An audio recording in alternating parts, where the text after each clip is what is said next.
Hello, and welcome to the 17th episode of The Practical PM, your friend, philosopher, and guide to product management. In this episode, we are going to talk about design for product managers. There is no denying that design is an integral and very important part of the product. There are organizations where design and product management are almost considered synonymous, and others where product managers are expected to have at least basic wireframing and design skills. Now, any skill is always good to have as a product manager. If in times of crisis or resource crunch, you can also double up as a designer, that is great. However, product management and design are not synonymous. Just like you're not expected to work as an engineer in your product management role, you also don't need to be a hands-on full-fledged designer to be a good product manager. However, just like understanding of tech is important, you must have a very good understanding of design, because design is important in both being able to define a problem very well as being able to come up with the right solution for it. Design caters to at least three different requirements in a product. One is about branding, two is about user experience, and three is about product metrics. Branding piece itself has two aspects. One is the product design adhering to branding guidelines, which is the basic. But product design can also be a herald of the product branding. For example, a product design that tries to be professional or clean or minimalist or fun or quirky is trying to build the product's brand as well. Or it can even be the most important representation of the product's brand.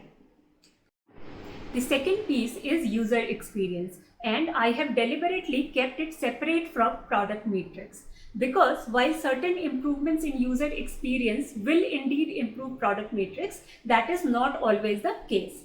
For example, in your e-commerce product, you may notice that when users come back to the product within 2 days of placing an order, they invariably go and check the status of the order they have placed.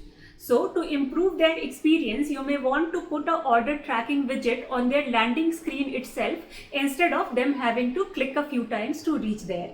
This will certainly improve user experience and delight them. But just because you brought that order tracking widget up and they don't have to click for it, it is unlikely that people will start placing more orders on your product. So it is not going to move your product metric, which is number of orders. It definitely is an improvement in user experience. And that brings us to the third requirement that design fulfills in a product, that of improving product metrics. Now, doing something like making order tracking more accessible may not move your number of orders, which is the primary product metric you may have in an e-commerce product, but other design decisions like reducing the number of steps in onboarding or number of steps in the checkout funnel or saving the address for future reuse can definitely increase your product metric, that is number of orders. As product organizations today want to be outcome oriented and not output oriented, it creates a certain tension between the three different requirements that the design is supposed to fulfill in a product. Outcome orientation means that you're trying to move something that matters for the business and not just taking pride in releasing features. Now, a measurable outcome is typically a product metric, which means that the first two functions of design, branding and user experience, may not always contribute visibly to the outcome that you can see. This tension is usually not acknowledged in product organization, which leads to it being handled in ways that are dissatisfactory to everyone. Either the product organization will not put in resources in any branding or user experience improvement at all because it doesn't lead to product metric improvement, or worse, whatever branding or user experience project the team is rooting for, they will try to false fit a hypothesis that it will lead to improvement in product metric, and hence they will do a few projects and experiments here and there, which will only lead to heartache and disappointments all around. Yet another bad situation would be to overcompensate for such cases and only work on branding and user experience features, whereas product metric is not moving at all. As a product manager, one of the most important things you have to do is identify this tension, and then, given your product and given your organization's goal and philosophy, figure out what exactly is expected of design in each of the projects that you do. If this tension is not recognized by the product leadership or the organization, you would also want to highlight this. At the product level, there are a few things you should be clear about. How important is brand to your product? How much does the organization care about it? How much should they care about it? While adhering to branding guidelines is basic hygiene and you would want to do it in all kinds of products, you may have a product like say Medium, where the product design philosophy is very much a part of the product's appeal, its functionality as well as its branding. So whatever you do on that product, clean design must be at the forefront of it. On the other hand, if you are something like a travel aggregator product, then it is likely that conversion trumps all the design and branding philosophies. Another thing to be clear about is to what extent can you invest your resources into user experience improvement versus product metric improvement. Certain user experience improvements will also improve product metrics, and those are great choices. However, other user experience improvements are best treated as long-term investments.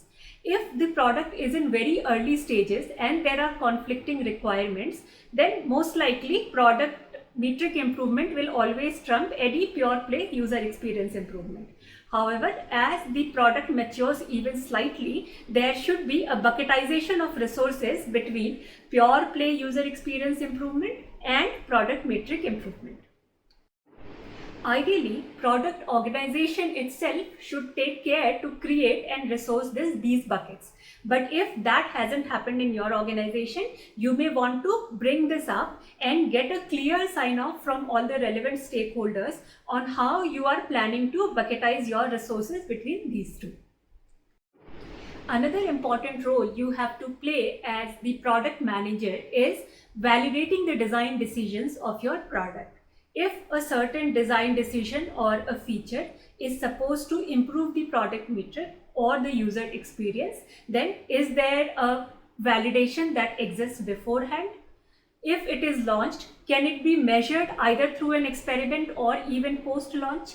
In case of user experience improvement, even if it is not going to improve an output metric, is there an input metric or engagement metric that can be used to validate that it has indeed improved user experience? These are the kind of questions you should be constantly asking and answering. Design decisions, even when made in the name of the user, tend to fall prey to people's own biases and blinkered thinking. It is possible for pretty much anyone to have an opinion on a design decision and argue fiercely for it in the name of the user. Design decisions also fall prey to overthinking on part of the user. It is equally easy for people to endlessly argue about every small piece of design element that is there on your screen. As a product manager, you have to be the gatekeeper which keeps out bad decisions and bad use of resources and time. And you have to do it by constantly validating and asking for proof of whatever hypothesis you are going ahead with and working to get those validations and proofs. This you will do through user inputs, research, and product data. Finally, as a product manager, you should help your design team be effective by clearly defining what is the problem that you need design to solve. In any user-facing product, there is always a basic hygiene design requirement which must be fulfilled. If a feature has to go out, it needs to have a design. But what you should clearly spell out and articulate is if there are any specific challenges, constraints, or trade-off that you need the design team to take care of. For example, take this statement. Our product is complex to use. In this project, we want to improve onboarding so that more users are activated and finally retained. We need a design that can handhold our users and progressively introduce them to all the features. Now this is a much better defined design problem than just saying improve onboarding design. Another example would be we need to put this product out in a very short time frame. So we will not be able to develop completely new design elements. So the design should try to use existing elements as far as possible. This clearly defines a constraint for the design team. Let us take a final example. We have many CTAs on our product screen. Now, since user placing the order is the most important action, the add to cart CTA is definitely the most important.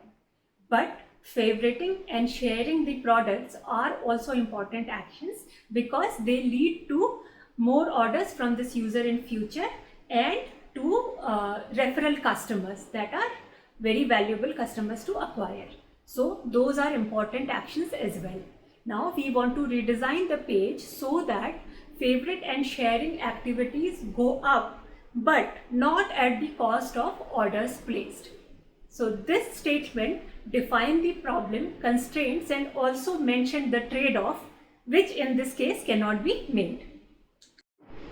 You would notice that I have not given you a lecture on how to do design in this episode, and that was deliberate. You can search and find a lot of literature on design process, user-centric design, user research, wireframing, ideas generation, templates, tools, color choices, fonts, etc. And you must familiarize yourself with them. But the purpose of this episode was not to make a designer out of you. The purpose of this episode was to explain how product managers should approach design as a part of their job of making the product successful. Hope this was helpful. We will skip analytics for product managers as a topic in this series because in the earlier episodes we have already invested a lot of time in problem definition, problem breakdown, metrics, analytics setup, etc. Instead, in the next episode, we will jump to business and operations for product manager. So do tune into the next episode as well. Thank you so much for watching. We will finish it here.